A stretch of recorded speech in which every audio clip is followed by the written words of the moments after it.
Hai semua, perkenalkan nama saya Vanusita Edgina Widiantari dengan NIM belakang 061.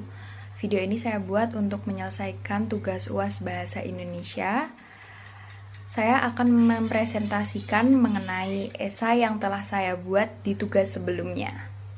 Langsung saja pada paragraf pertama menjelaskan mengenai kasus kekerasan di Indonesia yang semakin marak terjadi. Secara garis besar, paragraf pertama memaparkan mengenai apa itu kekerasan baik menurut RUU KUHP maupun pendapat para ahli. Menurut RUU KUHP, kekerasan merupakan perbuatan penyalahgunaan kekuatan fisik dan atau tanpa menggunakan sarana yang dapat membahayakan tubuh, mental maupun nyawa. Pada paragraf 2 menjelaskan tentang kekerasan yang sudah menjadi masalah kesehatan di Indonesia dan merupakan tindak pelanggaran hak asasi manusia.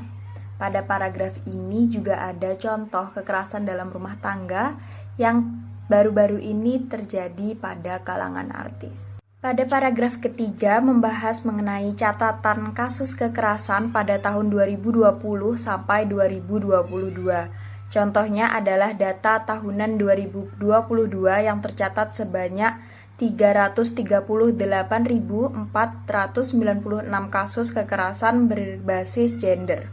Paragraf keempat membahas mengenai penyebab terjadinya kekerasan dalam rumah tangga seperti aspek ekonomi dan faktor lingkungan.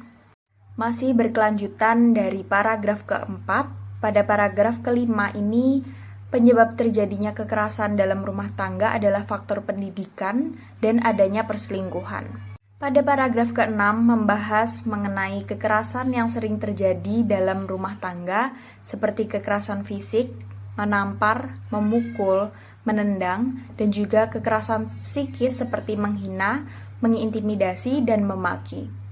Pada paragraf ke-7 membahas mengenai tanda-tanda adanya kekerasan dalam rumah tangga seperti pelaku meminta korban untuk menuruti suatu keinginan yang tidak masuk akal, lalu pelaku mulai sering menggunakan kata-kata kasar. Pada paragraf ini juga memberitahu apa yang harus dilakukan saat kita menjadi korban kekerasan. Pada paragraf ke-8 atau paragraf yang terakhir menjelaskan mengenai apa yang harus kita lakukan jika seseorang di sekitar kita mengalami kekerasan dalam rumah tangga. Di sini tugas kita untuk meyakinkan korban melaporkan hal tersebut agar korban mendapatkan keadilan. Sekian presentasi dari saya, maaf bila ada salah kata, sampai jumpa di video berikutnya.